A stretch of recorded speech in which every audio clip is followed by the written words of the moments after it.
So we finished Choirwood and premiered it around the middle of 2019.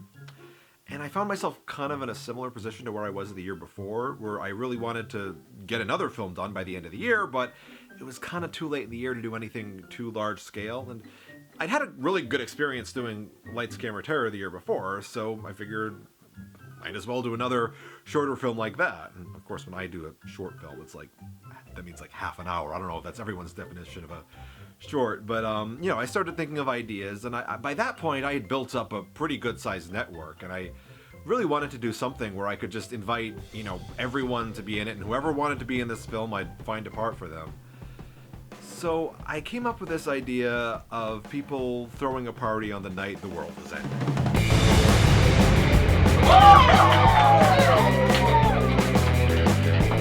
I tried to come up with all kinds of different scenarios for how people might be reacting to the end of the world.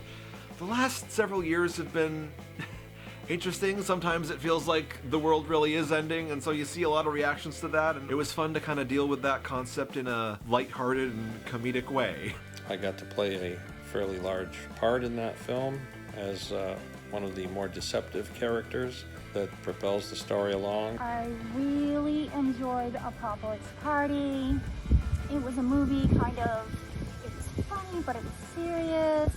It was kind of funny because it was made kind of prior to the pandemic that we have. My character was basically doing what I would do in real life, which is, it's the end of the world, it's the last night of humanity. I'm just gonna eat chocolate. I think my favorite movie would be Apocalypse movie. I really like that movie. I played a religious obsessed woman. I had a lot of fun with that. There's a lot of surprises in that movie. It's a comedy with a mystery kind of wrapped inside of it.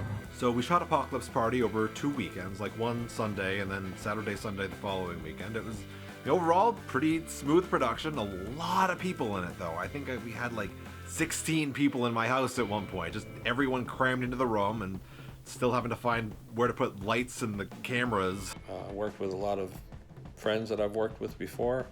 It was a great cast, great ensemble cast. Just an amazing cast, and like your casting choices are always dead on. It's this amazing soup that you have just mixed together.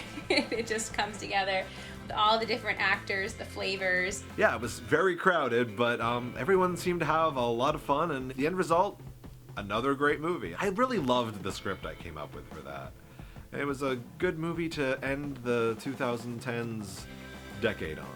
And so we enter the 2020s with musical done, Apocalypse Party finished, both of them off to some festivals we were waiting to hear from. And so the question was, in this bold new decade, where does Smoking Bottle Entertainment go? And then things got weird.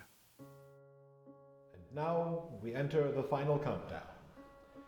The end of the line. The grand finale. El Finito. I didn't actually have any really big plans going into 2020. I was probably just going to do a couple of short films because I just didn't have a really strong idea for a feature. But when the whole world shut down, I wasn't sure what to do at first. I thought maybe I can still reach out to people, try and schedule some films down the line, but it was just, there was so much uncertainty. I wasn't sure if I would just be setting myself up for several months of anxiety if I did that. And then, you start seeing news stories. On one hand, you've got people saying all film productions are shut down. It's literally impossible to make a movie under the current circumstances. And then on the other hand, you have, stories like this guy made Mount Rushmore out of cheese while stuck in quarantine for 2 weeks. I don't think that's a specific one, but, stuff along those lines. And I got to thinking, I could probably make a movie by myself. For as long as I can remember, I've suffered from what they call face blindness. Every face I see looks exactly like the one I see in the mirror. Some of the films I did in high school, I basically did myself, just set up a camera, got in front of it, and act stuff out, and that was it. But none of those were anywhere near the scale of A Face You Won't Forget. Honestly, I don't think I realized just how ambitious this film was when I started. So at first I was just thinking, can I make a film by myself? And if I did, what would I want it to be? And I hadn't done a lot of acting in my own films for the past few years. I mean, I really just did a smallish part in Apocalypse Party. Other than that, I really hadn't done much since Space People. And I was, looking to act some more, and I thought, it'd be fun if I could play a bunch of different characters, but I want there to be a reason why I'm playing every single character. And I came up with the idea, there's a character who has face blindness. And I know I'm not portraying, face blindness accurately at all with this film, but I started to think of what kind of characters I'd want to play and came up with this whole 1930s noirish mystery, and that was quite an interesting experience doing that film. The first few months of the pandemic were a weird time, and in a way this film was my way of staying sane through all of it. Although I kind of feel like this is something that a sane person wouldn't do. I feel like I'm supposed to say here that doing a film all by myself made me appreciate all the people who helped me out on all the other films, but I feel like it wasn't necessarily harder doing it by myself. I mean, it wasn't necessarily easier, it was different. So on the one hand, every scene was more time consuming. I had to frame and focus the shots with the mannequin, there he is again, then move him out of the way, get into the shot myself, do the whole scene, a few takes, then flip the whole room around, do the same scene facing the green screen so I could do over-the-shoulder shots and put different characters into the frame together, and then a few days later I'd have to do the same scene as the other character, just acting opposite nothing with no one doing the other lines. So it was much more time consuming, but on the other hand, time wasn't an issue. I could just take as much time as I wanted to get every scene done, and not, usually, you're limited by time when you have a ton of people on set. It's like, okay, people are going to want to be leaving in a few hours, so better just, get this done. So I really don't see myself ever doing another film like this again, but I did have a lot of fun doing this one. Got to play a lot of characters I never would have cast myself as otherwise.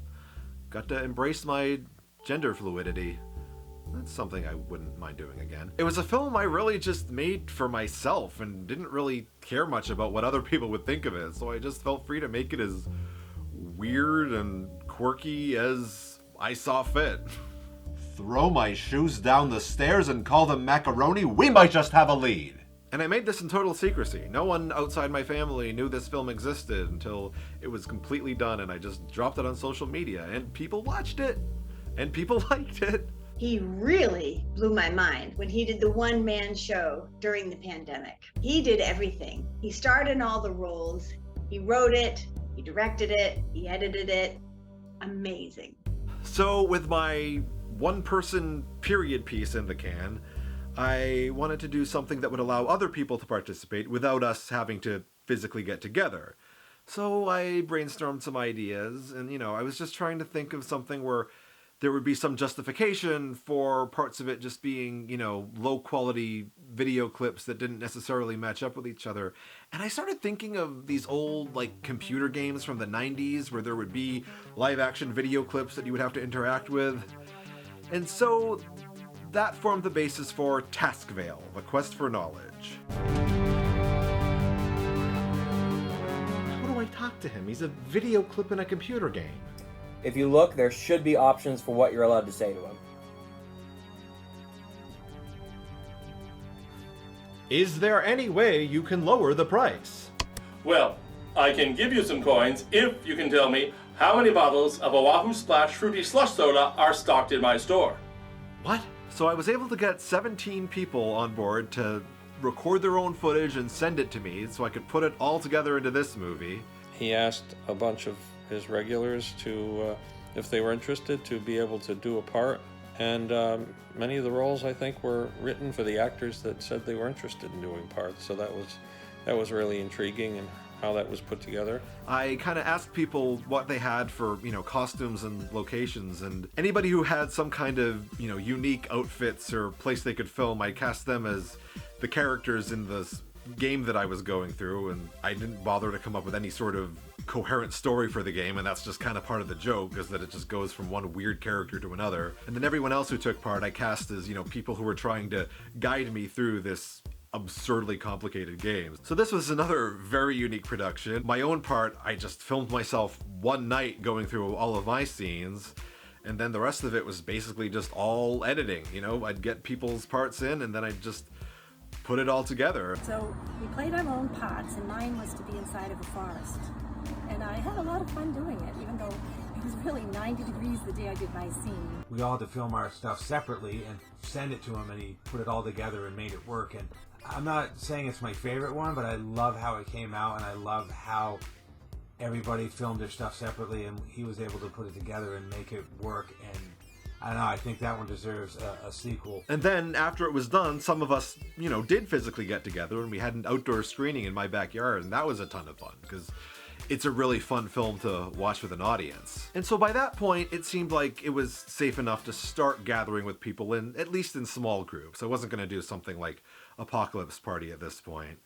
So I came up with the idea for an anthology of comedy horror type short films that I would do with smaller groups of actors. So, right now, I am recording this about 6 months or so before the actual 10-year anniversary. It just so happens that I have time right now because Tales of the Inexplicable is basically on hold. I have 2 of the 5 segments done, and getting a third one started has proved difficult. I just keep running into all kinds of complications with different people, and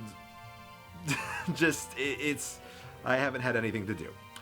So, I'm going to stop right now, and I will come back in a few months, finish up talking about that project, give some concluding thoughts, and, my hair will be noticeably longer or shorter, most likely, but, yeah, see you later. So, where was I? Tales of the Inexplicable. The anthology is now complete. All 5 segments shot, edited, and set to premiere on this date at this location. That was another fun project. So let's see. First segment we did, Down to Clown. This is Benjamin Clownface. He's been my best friend since I was 6 years old. Allie had been telling me for years that I could film whatever I wanted in her house, which among other things included a room full of creepy dolls. And I also had this really creepy old clown doll that just seemed like he was made to be the star of a horror movie. So that ended up being a lot of fun to play around with. That was an idea that actually had been in my head for a couple years before I even wrote the final version of it. A few months after that, we did Witch Filtration. What do you think you know about witchcraft? Oh, well, you do magic and stuff, right? Magical spells?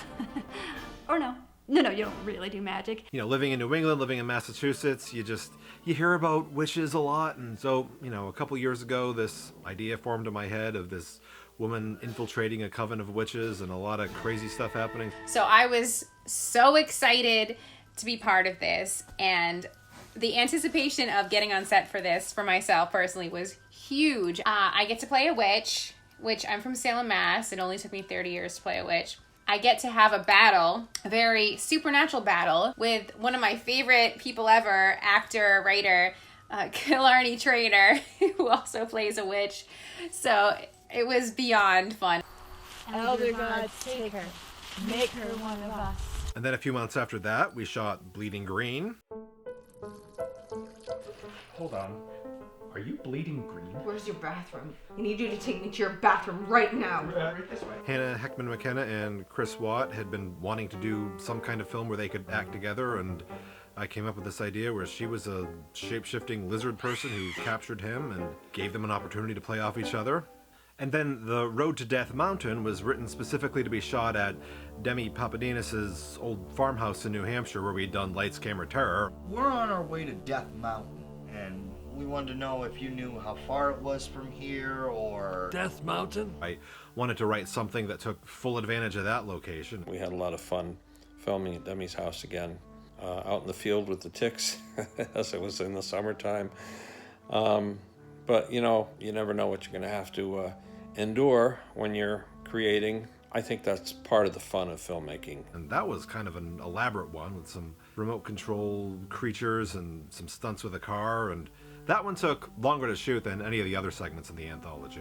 And then the last one to be produced was Beware the Photo Bomber, which was kind of the bottle episode of the 5 shorts. Do you know who that is? That's the photo bomber. Yeah, I mean, he was a really persistent photo bomber. No, not just a photo bomber, the photo bomber. The majority of it is just 3 people sitting in a room with a 4th person outside the door, but that one's really creepy and really kind of ratchets up the suspense and tension. I shot some scenes of myself to tie the whole thing together, and the film altogether clocks in at about 1 hour and 40 minutes. I'm just as excited to see my part, Witch Filtration, my short that I was in.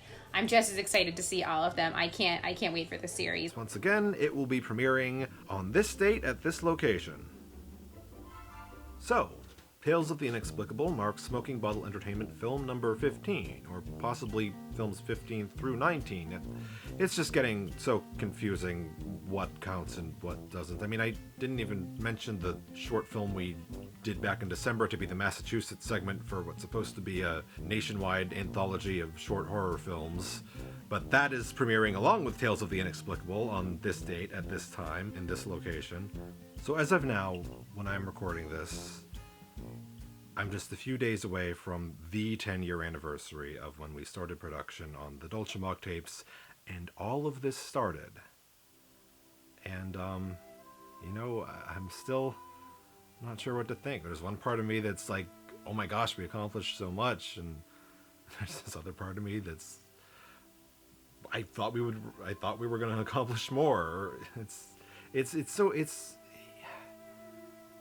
It's so surreal to think it's been this long. Because, you know, the thing is, I think when you are starting out, you get this idea in your head that, you know, all I have to do is make one thing that is just amazing, and then once people start seeing it, the word of mouth will spread, and that will just lead to all kinds of success. And it doesn't work that way. And it's not like, oh, you know, you just need to do this and this and this. It's not. It's just, it's a crazy world, it's a crazy industry, but it's still rewarding in its own way. You know, I think one of the things I found is you really need to look at every project, you know, on one hand as a thing for its own sake, but at the same time each project kind of tees up the one after it. It's all the process of learning and getting better so that you can make bigger and better things down the line. And it's really hard to kind of accept that sometimes when you're in the throes of something like Cartoon Man or Space People, or especially Quirewood, the musical. It just seems like this thing you're working on, you're just putting everything into it, your heart and soul, and you just feel like some payoff has to come out of this. You know, this has to be the best thing ever. This has to be so amazing that, you know, this, as soon as anyone sees it, it's just going to change my life. And these films so rarely actually are life-changing, at least in the short term. But it's like, when I actually look back over the last 10 years, it's clear I have accomplished a lot. You know, it's like, I can remember, you know, when Space People was in that first film festival, having this idea in my head that it was going to be this watershed moment where, you know, I would just elevate to some completely different level. And then, like, that didn't exactly happen. The festival scheduled it on a night when hardly anybody could go, and it was, you know, kind of a letdown. But people knew it was in that festival. That kind of generated hype, at least within the local film community, for me in that film, and that kind of enabled me to make more things and grow my network. And, you know, more recently, you know, there was this feeling that, like, oh my God, Quirewood, we spent 2.5 years on this. Surely something huge has to come of this. And I mean, now 2.5 more years on from finishing it, it's like nothing huge came out of that. But having been through that whole experience of making that, I think I and my team are in a position to make something even bigger and greater than that.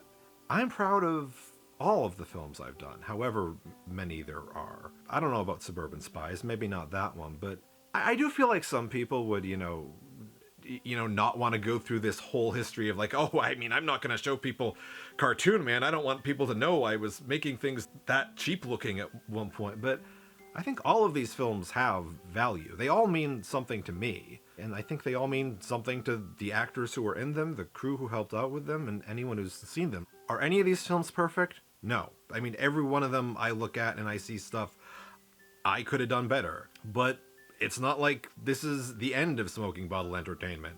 This is just a big milestone, and we're gonna do more. And I hope we do move on to bigger and better things in the next decade. I'm really excited to see what we accomplish. I think there is a lot of potential. I've just got so many talented people, and I think there's a whole lot we can do in the coming years. I have hopes and dreams that, at some point, we will all be in Hollywood at some festival together, and we'll get bigger budgets to make bigger, more exciting films. But I don't want to take for granted what we have achieved. Whatever big success might come, and I hope it does, that's not the point of all this. I think the point of all this is this journey we've gone on. I mean, I really try to have this outlook that it's not about, whatever fame and fortune you might get at the end of it. It's about all the crazy memories along the way. I mean, just diving into the Cartoon Man with all the animated special effects, even though I barely had any filmmaking experience at the time, and then just the final battle of the third Cartoon Man with all these people in the freezing cold of my yard for a full day, just doing this huge epic scene, and then driving around at different spots in the woods to do Revenge of the Animals and feeling like this film is so much more larger scale than anything I've done before. Putting the spacesuits on and running around Boston, feeling like, can you believe we're actually doing this? Seeing space people on the big screen for the first time. Just the whole process of Choirwood, getting to hear the music set to my lyrics and hearing people rehearse it, and then trying to figure out how to shoot those scenes, and then doing Lights, Camera, Terror while that was in post-production, just getting a film done so quickly. But I mean, these aren't just my memories. I got to share them with a team of truly awesome people that's grown from a small group to several dozen over the course of all these years. I mean, there are few things more gratifying than knowing that you are responsible for someone having a great experience in their life. And I am really happy to have shared all of this with all of you who I know are going to watch this. Adam's a very talented director, writer, and filmmaker. I always enjoy working with him. Adam Griswold is a genius when it comes to filmmaking. Adam is an oxymoron. He is handsomely quirky, he is seriously fun, and he is an unknown star. Adam Griswold, he's one of my favorite people ever. He's an amazing writer. He's an amazing director. You don't know what's going to come out of his brain, but it's always unbelievably unique, original, creative, exciting. You don't know which way it's going to go. I really like, Adam's writing style. He writes some pretty colorful characters for his films. I don't know how to explain his writing, but, it's not crass and it's just funny, And he shows you can be funny without the swears and without the sexual, content. He just shows you, you don't need a dick joke to be funny. I'm the king of the dick jokes. I love Adam's direction. I think he's pretty quirky, and how he, all the awesome effects he does with his movies, especially the fact he does them mostly all himself. I was very impressed with his ability to create a fictional world right from the inside of his home with green screens and great editing skills. He did what he asked me to do, but it kind of looked low budget to me. But once he had put it in editing, that was when I realized he could take average footage and he could make it look spectacular. So it's always fun working with Adam. Very no pressure atmosphere. Very easy to work with Adam. He's always very clear about what he wants. Adam's always open to suggestions, and he's easy to work with, and the crew and the team that he usually has working on his projects have, like I say, worked together on different things. And it's just like coming home. It's like a family. It's like, hey, how you doing today? Hey, haven't seen you in a while. Hey, here we are again. I also appreciated Adam's approachability. It was really important to me to portray my character in as honest and as valid a light as possible. And Adam was very approachable with my ideas and some just thoughts that I had about the ways to portray the character, and I really appreciated that. Smoking Bottle is great, Adam is a great guy to work with. We did a 48-hour film project together. We did Paragods. We did, what was it, the one with the End of the World? I've watched his craft and art grow, and I've watched him collaborate with other New England filmmakers, and he has become an incredible artist. Contacted him again, and I said, I got an idea for a comedy movie called The World Needs a New Superhero, and he's directing and doing all the camera work and all the editing, which he's very talented as. I love Adam's acting style. His acting style is just amazing. Like, he is that over-the-top character that just, like, he says everything with just his mannerisms. Like, he doesn't even have to say anything, and you understand what's going on. There's one thing about him that is really remarkable. All the productions I've been in, post-filming takes so long to edit everything together. Adam is so on point, getting those edits done and completed, in real time, and then afterwards, and the movie's ready, in maybe a month or two after all filming is complete. And for a feature-length film of the quality that Adam makes it and the post-production he puts into it, I have to say that's pretty impressive. I guess maybe the real space people were the friends we made along the way. Adam's got a pretty good track record of turning out really fun projects. So I'm hoping that, I'm part of Smoking Bottle Entertainment for a very long time to come. As long as, Adam will have me in his projects, I will, continue to do these projects.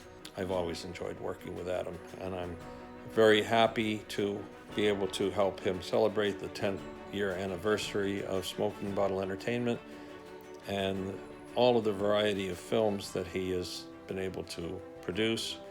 It's been a while since I've been in one of Adam's productions, but I hope to be in more because they were a lot of fun, and I definitely miss those times. Definitely very memorable stuff. Adam doing a great job. I'm happy to hear that he's been at it for as long as he is, and I hope that it keeps up for the foreseeable future. Thank you so very much for letting me continue to be a part of this very special thing.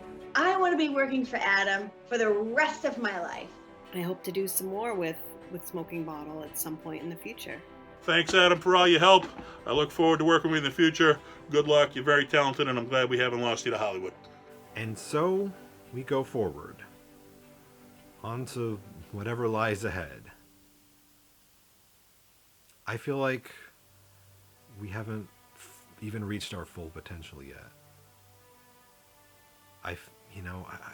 And that's the mindset I always try to have. That, like I said, every project cues up the next one.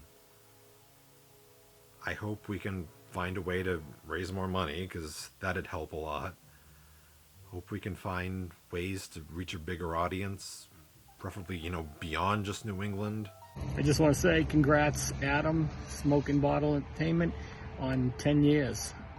It's quite an achievement. Keep up the good work, and hopefully I get to work with you some more in the next 10. Congratulations, Adam, on the 10th anniversary of Smoking Bottle Entertainment. Here's to continued success, bigger and better projects. I can't wait to see more from Adam and potentially be in more of Adam's productions.